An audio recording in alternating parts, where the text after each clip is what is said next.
Hello everybody, Ahmed here, and welcome to another Zelda timeline video. I haven't done one of these in a long time. I'll be doing it like a lesson guerrilla style type video, and we're going to be talking about The Legend of Zelda Breath of the Wild and the assumptions of where it takes place in the Zelda timeline. This has been a popular topic of debate in forums and within YouTube. A lot of people are making videos and assumptions, so why not tackle this head on. I'm going to be presenting like the different scenarios, or I'm not going to like pinpoint where exactly it takes place now because the game is still being developed and we don't know much of the story of the online yet, unless Nintendo plans to share more later. But we only don't know what we see from the E3 demo, and we're going to be, like I said, mentioning multiple possibilities of where it takes place in the timeline. I'm going to be presenting something different to what you typically see in theories and videos that are popular. There's one little thing that I'd like to add, my special treat for you guys. I could just give you a hint. A lot of people do have three possibilities because we do have a three-pronged timeline split. So a lot of people tend to place them at the end of each timeline, but a lot of people didn't think about a fourth possibility, which I'm going to be talking about as soon as we cover these three. So let's start first with the decline of Hyrule Era, or the last hero, in which this timeline branches off. Basically, Nintendo does put the game over as a canon after Ocarina of Time. So what if Link dies or is defeated here? This timeline takes place, in which most of them are the old games. A Link to the Past, Zelda, and Zelda 2. These are all the older games, and a lot of people tend to place a lot of people place Breath of the Wild after Zelda 2. Reason being is one advantage to that, and the main reason that I'm going to mention here is the world itself.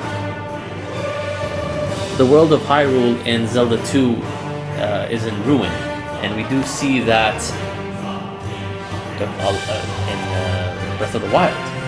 Hyrule's in ruin, and the world seems very similar to the first and second Legend of Zelda, in which there's only greens and grass and rocks. We don't see people, we don't see like villages, we don't see we will see, they did hint that they're gonna be villages, but as the subtitle hints, Breath of the Wild it's more like a barren Hyrule, so it makes sense to place it here. But at the same time, there are certain disadvantages to placing Breath of the Wild in this era. First off, in the Temple of Time, they're all related. The Master Sword and the Sheikah. These three elements are prominently mentioned in Breath of the Wild, but we do not see them whatsoever in this era of the timeline. We don't see Sheikah, we don't see the Master Sword after Zelda and Zelda 2, and we don't see the Temple of Time whatsoever mentioned in this era. So it'd be very strange for the Breath of the Wild to suddenly have these elements and they're not established here whatsoever. It doesn't make any sense. So as much as I would love to place Breath of the Wild here, and it is a popular theory among people, it's the least likely place, in my opinion, because these three things are not here. So let's go to the second possibility, which is the child timeline, which branches off Ocarina of Time's main canon ending, in which Zelda sends Link back to his childhood, and Majora's Mask takes place, and then an era 100 years later or whatnot, Twilight Princess take place. So one advantage to placing Breath of the Wild here is landmarks. There are certain landmarks in Breath of the Wild that are present in games like Twilight Princess, like the Bridge of Eldin. We do see a similar landmark, and obviously the Temple of Time, obviously Hyrule Castle. These are all landmarks that stem off Twilight Princess. So it makes a lot of sense for the world to be shared. And we also do see Twilight Princess's Hyrule to be the largest Hyrule to date. And Breath of the Wild takes upon that and expands it 14-fold, as the developers say. I know it's not really it's hard to put scale into perspective, because scale in the games are technology based. Ocarina of Time's Hyrule was huge back in the day, but looking at it now, the scale is quite small. And it's weird that Skyward Sword Hyrule suddenly becomes Twilight Princess's Hyrule suddenly becomes larger than this by 5-fold. So scale is not really a thing, but it's a small detail that I'd like to mention here. One disadvantage to placing Breath of the Wild here is the Shadow Era, or the Four Swords era that is after Twilight Princess. This era is an era that does not have, again, there's no Sheikah, no Master Sword, no Temple of Time. The Four Sword and Vati are prominent in this era, and we do not see the Four Sword or Vati, and I don't think they will be mentioned in Breath of the Wild. It would be strange for them to be for these elements to be mentioned, but we still don't know. But so far, it's more the game seems to be revolving around Ganon, the Calamity Ganon, as what Breath of the Wild refers Ganon to. But there is an advantage, as you can see in the Four Swords. It's the first game that shows Ganon to be resurrected in a different body. Everything surrounding Ocarina of Time, and these games in particular, it's established that the Ganon is the same Ganon from Ganondorf, which is Ocarina of Time.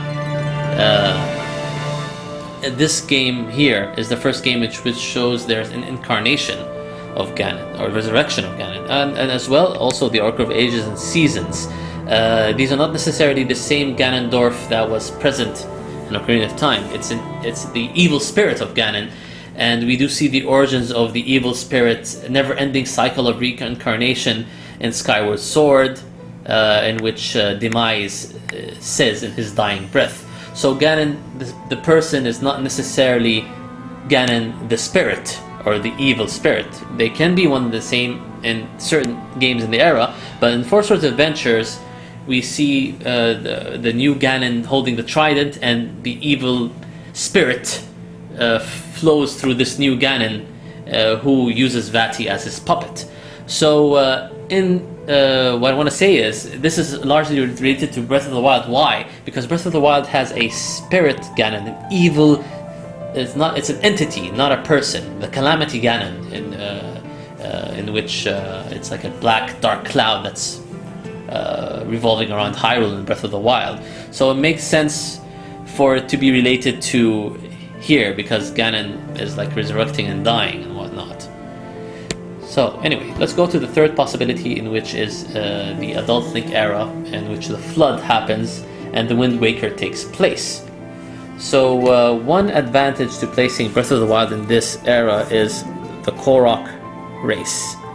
The Korok race is an evolved version of the Kokiri, and the only appearance that they have is in the Wind Waker. They did not appear in any other eras, not here, because the Wind Waker's, what's explained in the game, the Dooku tree of the Wind Waker says that the Koroks were once the Kokiri, and when the flood happened, the Koroks had to evolve due to that flood. A lot of races that are established in Ocarina of Time evolve in the Wind Waker. One of the races, I forgot, the flying bird race in the Wind Waker, I forgot their names, but I think the Rutos, I can't remember. Anyways, these races revolved. They do. There's a large like theory, and I think it's the most likely scenario.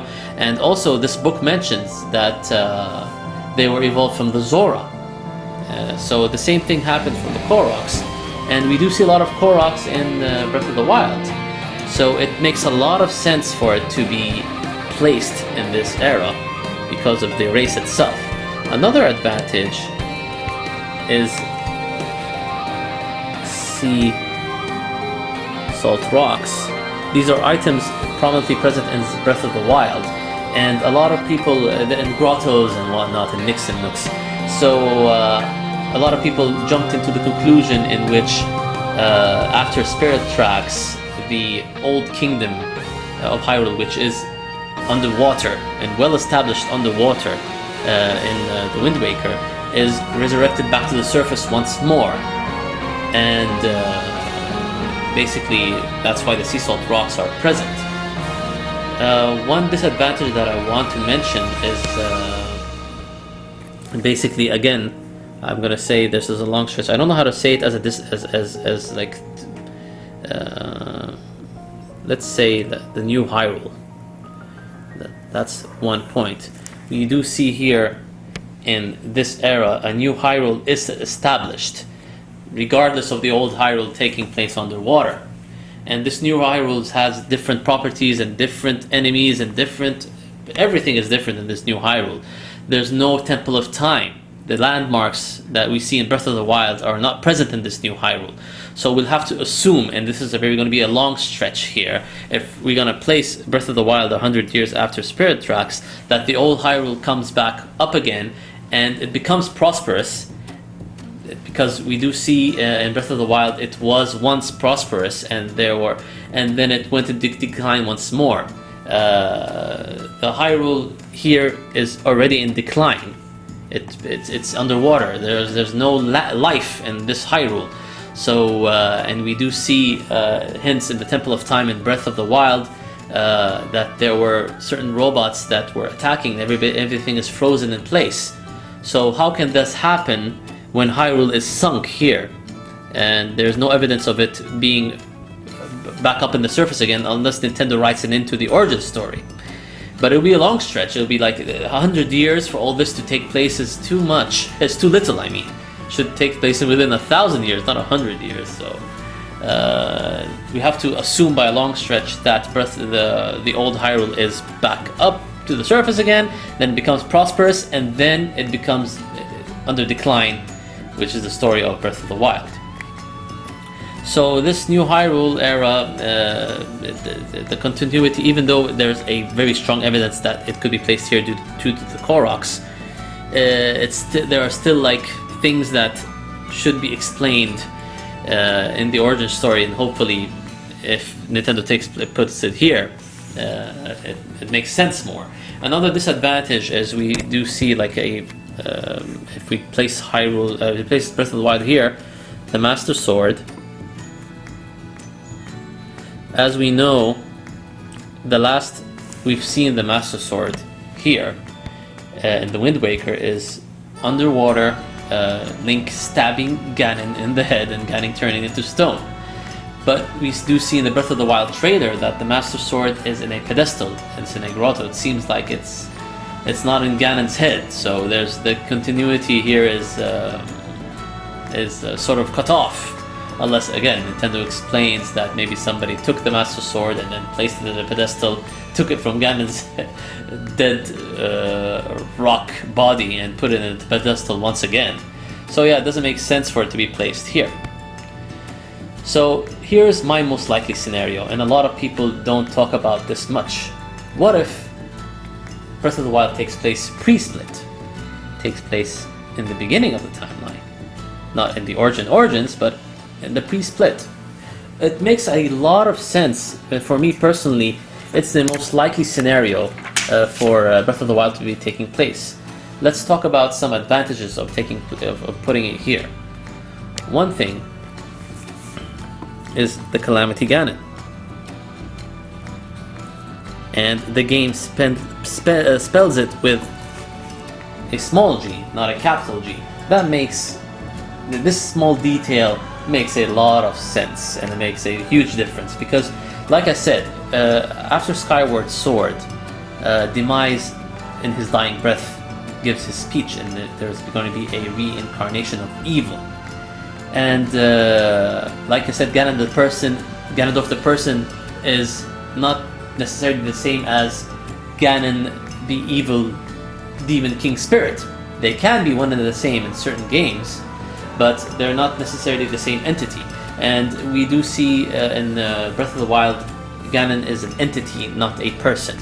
And that makes a lot of sense for it to be taking place after the Hyrule is established post Skyward Sword. We do see in Skyward Sword that Link and Zelda decide to live in the surface at the end of the game and protect the Triforce. So Hyrule becomes prosperous once more in the era of prosperity, as we see here. So why not Breath of the Wild? Why shouldn't it take place after the establishment of Hyrule here? Another thing is the Temple of Time. That's another advantage. The Temple of Time in Breath of the Wild, even though it's in ruin, the old man in the beginning of the game mentions that the Temple of Time was a place that it was once prosperous. Once there was many rituals and ceremonies held within the Temple of Time. We do not see this happening in any game and in any timeline. Even the Temple of Time in Ocarina of Time, it's very abandoned. It's secluded. There's only a seal and the Master Sword is inside. There are no ceremonies taking place. Varu, he built it. He established the Temple of Time, but no ceremonies happens whatsoever. Even after in Twilight Princess, the Temple of Time is in ruin. Also, we could assume that the Temple of Time in here, because the Hyrule is flooded, is as well as in ruin. So it makes a lot of sense for Breath of the Wild to be taking place close to an era in which the Temple of Time has just been established, just been built, and we do see in Skyward Sword the origins of the temple itself being built by robots. There's a lot of technology. There's a technological aspect of the Temple of Time that's present in Skyward Sword and Twilight Princess, but more so in Skyward Sword, in which time can be an essence of technology, not magic per se. So the Temple of Time during the era of prosperity after Skyward Sword might have been established or built by the sage Rauru and falls into ruin in Breath of the Wild. So it makes a lot of sense to it be placed here because the wording of it, the ceremonies and rituals taking place, it never happens in anything post-split. Even during Ocarina of Time, we don't see any ceremonies or rituals. But it might be during this era. So yeah, even after it would make a lot of sense for it to be placed even after the Force era. There's nothing wrong with that. But maybe closer to the Prosperity era after Skyward Sword would be the best place to place the Temple of Breath of the Wild, because of the Temple of Time. As well, we do see the Master Sword resting, and Breath of the Wild, the logo has the Master Sword rusted. It makes a lot of sense, and continuity-wise, to be placed in a pedestal and whatnot, and all that. And another thing that people have seen in Breath of the Wild, the goddess Hylia is established in that game as well. We do see statues of Hylia in Breath of the Wild in the demo, and Hylia is not mentioned in any other era or game since Skyward Sword. So it would make sense that Breath of the Wild be close to this area or this era more, because in the Ocarina of Time, before it and post split, the creation of Hyrule, everybody's focusing on Din and Naru and Faror, those three goddesses. But Hylia is the goddess, the origin goddess mentioned in Skyward Sword during the creation. So it would make a lot of sense that once Hyrule is established in the surface after Skyward Sword, makes sense for it to be placed in this area. The only disadvantage is one that I mentioned in the adult era, the Koroks. This is a disadvantage in every other possibility except this one, because the Koroks are not established anywhere else, and it would be very strange for the Koroks to be established pre-Wind Waker, because the origins of this species are well documented here. It's an evolution of the Kokiri. So how can the Koroks be taking place before the Kokiri evolving? It would be very strange, unless Nintendo finds a way to write that in. Should the Breath of the Wild take place pre-split, maybe the Koroks are like an on and off type of evolution, devolution race, in which when the when whenever Hyrule is in decline, the humans turn into trees, or the Koroks, and when Hyrule is prosperous, the Koroks evolve back into the Kurkiri. So maybe, like I said, the Hyrule becomes established, the Dooku tree and the Kokiri race establish themselves during this era, but once the Hyrule falls into decline during the 100 years, Kokiri go back into going to the Korok. So maybe it's an on and off thing. Nintendo, it would be interesting for them to try to write that in. Should Breath of the Wild take place here? That's the only disadvantage I could think of. So from all these possibilities, to sum up, for me, the most likely scenario would be pre-split after Skyward Sword, years and years after Skyward Sword, because there are a lot of relations to this area, and the wording of the game itself and during the demo makes it seem that it's related to Skyward Sword. And knowing Nintendo, we all know that their console Zeldas tend to be closely related to each other, more than usual. Like they just made Skyward Sword was the last console Zelda, so it makes sense that the next game in the series, which is Breath of the Wild, to be closely related to Skyward Sword. It was the same case with Ocarina of Time. They immediately made Majora's Mask after, so it's closely related. The Wind Waker as well, also closely related to Ocarina of Time in a different way. The only areas in which Nintendo broke that cycle is the Oracle games and what else? The A Link Between Worlds, which take place in this era. The Oracle games, they were games that in handheld, and they suddenly put them after Link to the Past, even though this world was the one that was well established during that time. But I would believe the reason why, because it's due to development circumstances. Oracle games were developed by Flagship, and the origins of these games, they were actually going to be remakes of the original Zelda and Zelda 2, but that turned into obviously the Oracle games. They didn't go up for these remakes, so it's closely related because of the development circumstances. So yeah, that's it regarding my assumptions to where Breath of the Wild may take place in the Zelda timeline. To sum up, we have 4 possibilities, and I'm going to put them by order.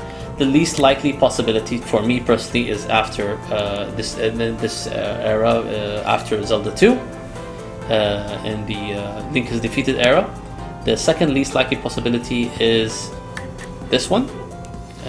The Child Link era after Four Swords Adventures, or years after Twilight Princess. The 2 most likely possibilities after the years after Spirit Tracks, in which the old Hyrule comes back to the surface again. And the most likely possibility for me personally is closely related to Skyward Sword during the establishment, or after the establishment of the Hyrule Kingdom, after the ending of the game, in which Link and Zelda go back to the surface and the Sky Era ends, for them at least. So yeah, hope everybody enjoyed this video. Hope I didn't ramble too much. Hope it was clear. I try to be as clear as possible. As always, any discussion would be great. I love to see comments. I love to go back and forth with what you guys think. And I'll catch you guys later. Bye.